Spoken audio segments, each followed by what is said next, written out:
I'm Mike Sargent, and this is Arise on Screen.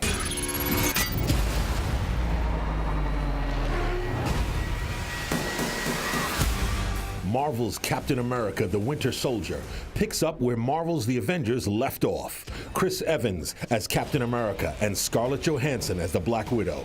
Featuring an all-star cast, can this superhero team fight their way to the top of the box office? How do we know the good guys from the bad guys? If they're shooting at you, they're bad.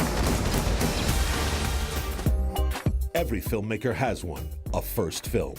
The First Time Fest, the Second Time Around Film Festival, celebrates the debut films from both new and well-established directors. We speak with co-founder Johanna Bennett, daughter of the legendary crooner Tony. So we said, if we're going to have a festival with distribution and international sales, why don't we give it to who really needs it, which is a first-time filmmaker? It's been called absorbing, mesmerizing, haunting, and sublime. A-lister Scarlett Johansson stars as an alien seductress preying upon lonely men in Scotland in the bold new science fiction film Under the Skin. All this and more on Arise on Screen. Come to me.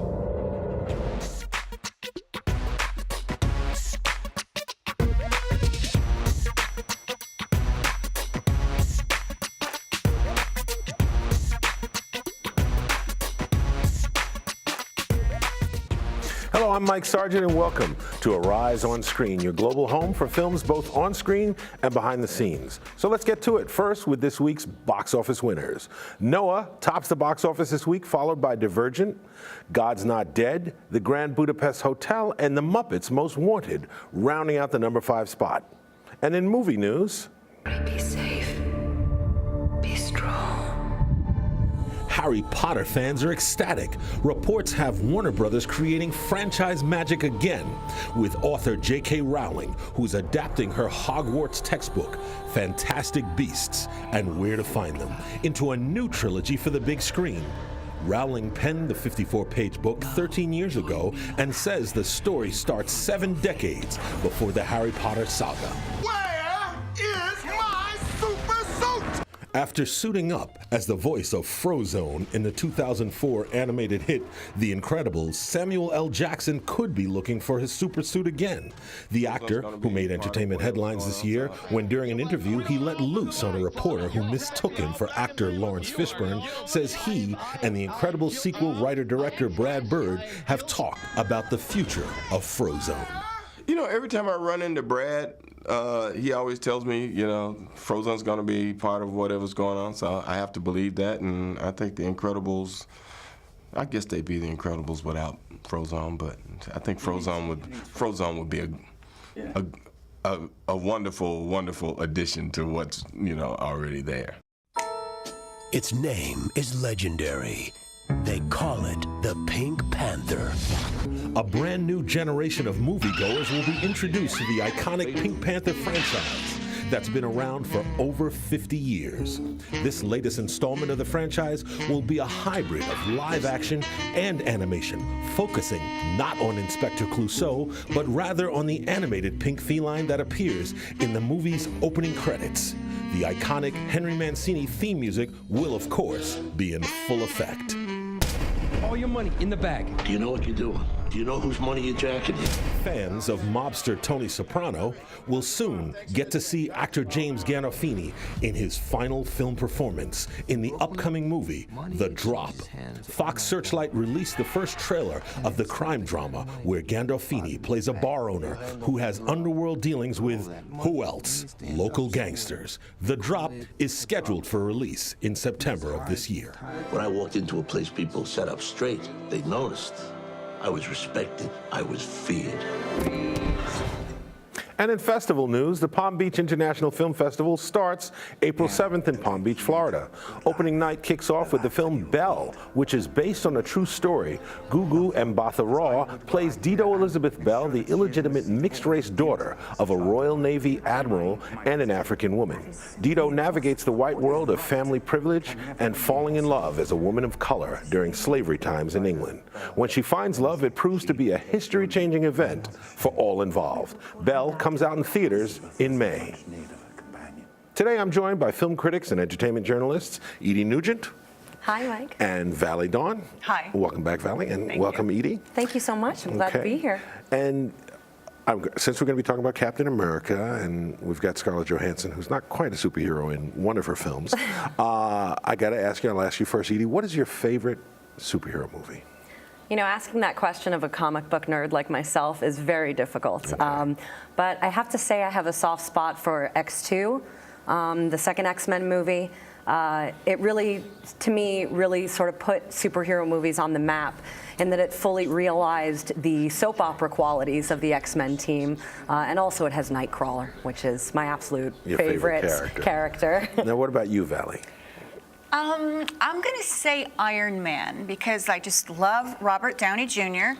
And you like a rock and roll superhero. Yeah, and I like that they kind of made him layered and they gave it modern integrity twists with weapons sales and things like that that I felt like brought it off the page and really fit it into our modern day world.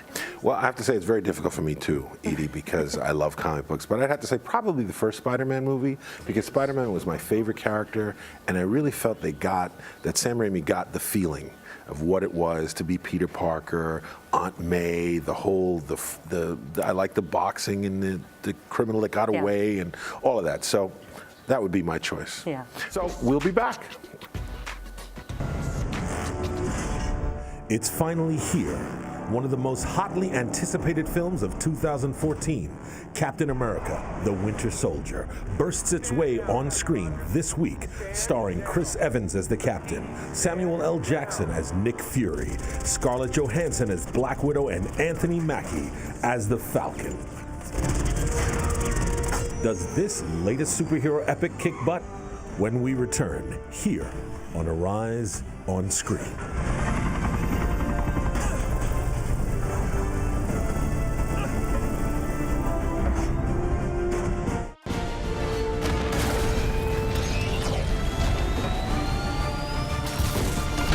In Captain America, The Winter Soldier, Chris Evans returns as the shield-wielding hero. It's the second Captain America movie and the 7th film by Marvel Entertainment. Joining with Evans this time are newcomers to the series, living legend Robert Redford and Anthony Mackie as the Falcon. Actors Scarlett Johansson and Samuel L. Jackson return for this latest installment. Being a kid, I imagine being in a world like that, or what would it be to be in a world like that? And all of a sudden I get to do it, so it's a great amount of fun. Knowing that people will see it. Sometimes if a movie doesn't do well, the silver lining, the blessing is that no one's going to see it. Movies like this will be seen. So every take you give, every moment you have, whether it's good or bad, it's going to be seen, it's going to be scrutinized. So there's an added pressure and expectation, and I think you really have to respect that. Well, I have to say, he's not kidding when he says people will see it, because it's already made the most pre-sales, over $100 million in pre-sales, most of any movie ever made so far. So that's pretty impressive. It deserves it. I see, now I'm with you. I thought that this was probably, I'm going to see it again, but it might be, I might like it better than Spider-Man. Yeah, It was probably, I liked it better than the Avengers. It's got everything I like about a movie. It's a spy thriller and it's a comic book movie, so I loved it. I liked it. And I was never a big fan of Captain America. Really? So you tell me, Edie, now you like this movie for a number of reasons. So sure. Especially because it was a spy thriller, and you think politics and comic books should always go together? I think they always have gone together, Mike. Especially with a character like Captain America, who basically started out as a piece of propaganda.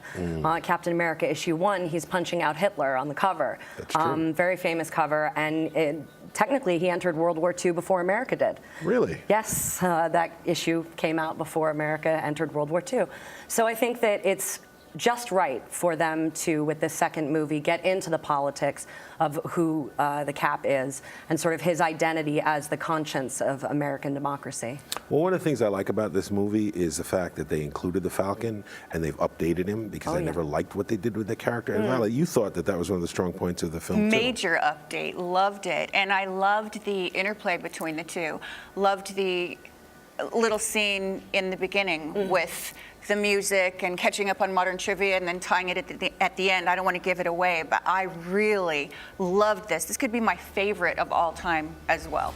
Well, I'll tell you, part of what I liked about what they did with the Falcon is I never liked the origin of the Falcon, that he was a gang member and he was a Very drug addict. 70s. Very 70s, very, in my opinion, somewhat veiled racism. Sure. Similar to Luke Cage, who's a prisoner and then he sells his hero powers for money. Things like that I never liked. I thought what they did here, and you made an interesting point, Captain America may have the worst case of PTSD. Ever. Sure. Because he's completely out of time. You hear soldiers talk about returning from the front and trying to deal with feeling like they don't fit into society. Well, he really doesn't fit into society. And I thought it was a lovely nod to veterans, especially, with a lot of the wars going on in America that we've waged, to kind of give the nod to our real super soldiers. No, I agree. And I also liked the idea that at this point, superhero movies have become so big and so respected. You can get a Robert Redford to be in it. And I thought that was a great nod to the kind of films he used to do, it being a political thriller. Yeah. So let me ask you, Valli, do you think that the politics of this worked and what the story really was about and for Captain America? Because he's essentially a fish out of water, like Thor. He is, but I love that it was basically a political thriller. And I have to say, why was this one the best? Why was this one even better than the previous version? And the common denominator is Joe and Anthony Russo, the directors, the brother team that have edited, have acted, have written, and have directed. And I just feel like they punched up the relevance, they punched up the pacing, the humor, the layers to his character. They come from Community. They both directed and created that show. Yeah, because it's pretty much essentially the same team as before, except for Joe and Anthony Russo. So props to them, because I think they took it up a notch, and I think this will sky high go in the theaters. All right, well, I have to say, this is the only movie that we all agree on, okay? Because moving on, our next film is Dom Hemingway, starring Jude Law as the title character. Law plays an expert safecracker who's been released from prison for 12 years and who's kept his mouth shut and never ratted out his buddies. But it's cost him, his wife, his daughter, and any semblance of a normal life. I'm pathetic. I don't belong here. I'm a monster. I'm a dinosaur. Don't forget nudist, Dom. Don't forget that. I'll be thrown away. Sent to leper colony, forgotten about, left to rot with the maggots. Jesus, Dom, you've got to get control of yourself. You've got to beg forgiveness of him. You've got to put on trousers. I've been locked up for so long, Dickie. I see the light, the air. It's been so long since I breathed clean air. I look at the clouds, I go nuts. You mix in the whiskey, you mix in the I go crazy. I'm a crazy man. Now, Valli, you were with me. I thought that this was probably Jude Law's best performance for me since Gattaca, because I think that Jude Law, for me, has never been able to carry a film. He's always been great as a character actor. I loved him in Gattaca. I loved him in Talented Mr. Ripley, things like that. That's where he really shined. To me, this he really, and you agree. And you think he carried the film? You think he did it? Completely carried, and I bought it. And I liked the tone. Now, what were your thoughts? I agree. I thought Jude Law was amazing, and I thought, had it been a less charming character, we probably wouldn't have been along for the ride like we were. But because he was charming, he could take us back and forth between arrogant and brash and feisty and vulnerable very deftly. And as we walked through his pathway, I just really enjoyed the interplay between his daughter and his grandson and thought it was handled with a very light, very realistic unfolding of the story. The daughter, who is also from Game of Thrones. Daenerys Targaryen. Okay, now, you, of course, I saw you biting your tongue. You felt the opposite. Now, you didn't like this movie. You thought his performance really was, you thought he was playing his older, cooler brother. Yeah, I felt a little bit like it was sort of, you have the older, cooler brother and then the younger brother that's kind of trying to impersonate him. I didn't totally buy him as a Cockney tough. The accent was fine. I felt that he'd put a lot into the performance. So it was definitely interesting and compelling to watch, but it just didn't come off for me. It came off a little bit amateurish to me. Amateur? And I love Jude Law, and I think he's a fabulous actor. It didn't work for me. See, I felt almost the opposite. Well, we're going to move on, and we'll be right back. Still to come, we sit down with the co-founder of the First Time Fest, Johanna Bennett, daughter of singer Tony Bennett, to talk about what makes the First Time Film Festival so special and why Hollywood's most respected directors support them, here on Arise on Screen.